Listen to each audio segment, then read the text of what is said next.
Patrick realized his kids and wife didn't care for him even when he got sick, so he disappeared one night. They barely noticed until a few months later when a lawyer called them with shocking and incredible news. But then, they learned a harsh truth they never expected from a complete stranger. "Hey, guys, wait for me." Patrick called out to his children, who were just leaving their school at the end of the day. He worked at their high school as a janitor and waved at them occasionally, but Eliza and Dylan almost always ignored him. However, today should have been different. He saw them rolling their eyes, but at least they stopped. "What?" Eliza asked petulantly. "You guys remember that it's my birthday today, right?" he asked, hopeful. "Okay," Dylan shrugged. "Well, aren't you going to say anything?" Patrick frowned. "Happy birthday, I guess," Dylan said and walked away. Eliza didn't utter a word and started following her younger brother. This was common. Patrick's family was not exactly picture perfect. In fact, he was sure his wife, Samantha, and their children hated him because of his job and how little he earned. However, he knew the children were only mean because their mother had poisoned them against him. She berated him often about his lack of ambition and how he never planned for the future, preferring to live in the moment. Patrick also knew she had a lover, but he tried to ignore that. He didn't want to divorce her and be away from his kids, even though it already felt like there were miles between them. He tried to improve their relationship, but Dylan and Eliza looked at him with the same disdain as their mother as they grew older. They grumbled about taking out student loans for college later and not getting cars for their birthdays like their classmates. Patrick tried to ignore it and do his best, but it was getting increasingly tiring each day. He felt dizzy as he watched them walk away from him, not even pretending to wish him a really happy birthday. It was nothing he had ever experienced before, and air quickly left his lungs, but it was like he couldn't get more into his body. Suddenly, the world turned black, but he felt it when his body hit the floor. He realized people had approached. Some were yelling to call 911 and others were touching. He could only hope his kids were not too scared before he lost consciousness. Patrick woke up in a hospital room later that day, and the doctors told him they needed to run several more tests because of some lung concerns. He looked around the room after the doctors left and saw his kids sitting and browsing on their phones. "Everything is going to be all right, guys. I'll be fine soon, and we can go home together," he assured them. Eliza looked up from her phone. "Well, now that you're awake, I called Mom to pick us up. Of course, you would faint on a day I had plans," she said callously. Dylan didn't say anything, and Patrick felt even worse about that than when he had fainted. Samantha came, pretended to check on him, talked to the doctor, and left with the children. The doctors wanted to keep Patrick overnight to check on him so he couldn't go home with them. Somehow, being at the hospital without anyone only emphasized his loneliness. His children didn't care.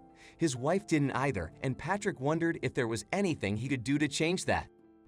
The following morning, the doctor sat him down and gave him the worst news anyone could receive. Patrick had lung cancer, and it was stage 2. He could receive treatment, get surgery, and hopefully survive. However, you won't be able to work, Mr. Marlins, and you need tons of support. This kind of disease is not easy, but for now, you can leave. I'm referring you to our oncologist, and you and your family can make an appointment. I strongly suggest treatment as soon as possible," his physician said after he explained everything. Patrick didn't know what to do.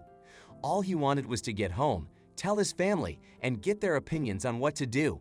It might have been selfish and careless, but he hoped his diagnosis would change his family's attitude. He was wrong. Jesus, cancer. As if we needed more expenses, Samantha shook her head and angrily went to their bedroom. The kids didn't know what to say, but they didn't look too concerned either. "It's stage 2. It's nothing dangerous," Dylan said. "It's dangerous, Dylan. People die all the time, and lung cancer can be aggressive. I might need serious surgery," Patrick added carefully. "Well, it is what it is," his 16-year-old son continued. His carefree attitude was grating. "Do you understand what I'm saying? It's cancer, guys," Patrick added, feeling tears gathering in his eyes but refusing to get too emotional. "Well, we're not doctors. What are we supposed to say?" Eliza said, raising her hands to the side. His 18-year-old was not that worried either, and Patrick could only sigh. "Fine," he said, and let them go to their rooms. They all acted as if nothing had changed for the next few days. Everything was the same for them. They didn't care about him. Patrick could only wonder if his entire approach to life was wrong, living in the moment, not caring about money, and not having career ambitions. Was it his fault that his children treated him that way? Perhaps it was. After another few days, he was sure it was, and it was time to give them what they wanted. He packed his bags when everyone was asleep and left.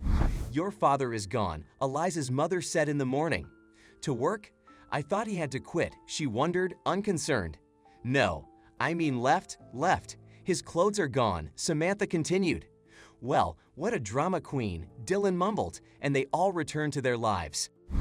Eliza continued to enjoy her senior year without worries. Dylan hung out with his friends more often and loved not being embarrassed by his janitor father any longer. Samantha started openly dating her affair partner, who eventually moved into their home. Their lives didn't change. They thought this was better than when their dad lived at home. However, everything changed when a lawyer called, telling them he represented their father's estate and needed to see them. Why would Dad have a lawyer? Those are expensive, Dylan grumbled, and he and Eliza reached the lawyer's office. "I don't know, but let's see what this is about," Eliza answered. "I don't know why he said estate. Isn't that word lawyers use when someone dies? Do they? You think?" Dylan frowned, looking at his sister with slightly wider eyes. "No," she said, shaking her head. "No, right?" The lawyer's assistant led them to the office, and both teenagers sat in front of a bulky man who introduced himself as Mr. Levy. "Well, the prodigal kids are here," the lawyer quipped sarcastically, raising Eliza's hackles. "Excuse me," she asked, starting to get offended. "Do either of you know your father is dead?" Mr. Levy continued. Both teens sat back in their seats and looked at each other. They had always been dismissive of their father, at least since they were older than 1-2, and didn't know where he went, but they didn't want him dead. "No," Dylan whispered. "What happened?" "What happened?" Mr. Levy asked back, raising his voice. "Your father had lung cancer. He's dead, gone for good, and neither of you went to the funeral. Hell, you didn't even care about him. I know all about you too, but somehow his father still loved you, and that's why you're here." "Sir, please, calm down. We didn't know. We're kids," Eliza started, stumbling on her words. "You're 18. Your brother is 16. You're both old enough to know better." Mr. Levy leveled a dark look at them. "Anyway, let's get to it. To Dylan, your father has left you your dream car and told me to say, 'Happy belated birthday, my dear boy. I hope you enjoy this car.'" The lawyer threw some keys at Dylan, hitting his chest harshly. "To my beautiful girl, I left a small trust fund, which will help you get started in college. I'm sorry I couldn't do more for you both while I was alive, but I hope I can make up for some of my errors with this money. Love you, Dad." Mr. Levy finished reading. "Trust fund?" Eliza asked, her mouth open in shock. "Yeah, it has around $50,000. I hope that's good enough, and I'm told the car is worth around $20,000. So, I hope you two are grateful," the lawyer answered angrily. "I don't think either of you deserves these gifts after how you treated your father, but that's not my call. Anyway, he's the address where he was buried. I hope you visit him, but I'm not holding my breath. My assistant has the rest of the details. Please, leave. Good riddance, you too." Dylan and Eliza rose reluctantly from his office chairs and went out. Eliza got all the information so she could access her trust fund immediately. Dylan's car was right outside, but both teenagers stood next to it outside the law firm building. They were frozen and speechless. "How? Why? What?" Dylan started, but he couldn't get the questions out properly. "Yeah," Eliza said, because she understood her brother completely. They looked back at their entire lives and how good their father had always been to them. However, they were awful to him. "We should go visit him, right?" Dylan continued, and Eliza nodded. They sat in Dylan's new car, thinking about the implications. Where and how did their father get this money? Why would he give them stuff after everything? Why did he die so quickly? What happened to him? They arrived at the cemetery and walked slowly to where his tombstone sat, but someone was already there. "Oh, wow. This is a punch in the gut. You two look just like him," a strange man sitting on a folding chair beside the grave said after spotting them. "Hello," Eliza greeted with her parched lips. "You knew our father. The man scoffed. "Much better than you did. And I was much kinder to him these last few months," he answered, looking back toward the grave. "Sir, please, can you tell us what happened?" Dylan requested. His eyes showed real pain for the first time since they heard the news. "Do you care?" The man wondered, and it was like he shot them with a gun right to their hearts. But it only hurt because his question was so honest. "We care," Eliza replied, ashamed. "Well, your father joined our cancer support group months ago, and we all became friends. Do you know what he said on his first meeting?" The man questioned, but he wasn't expecting an answer. Patrick said, "I was a bad father to my kids. I didn't work hard enough to set them up for life.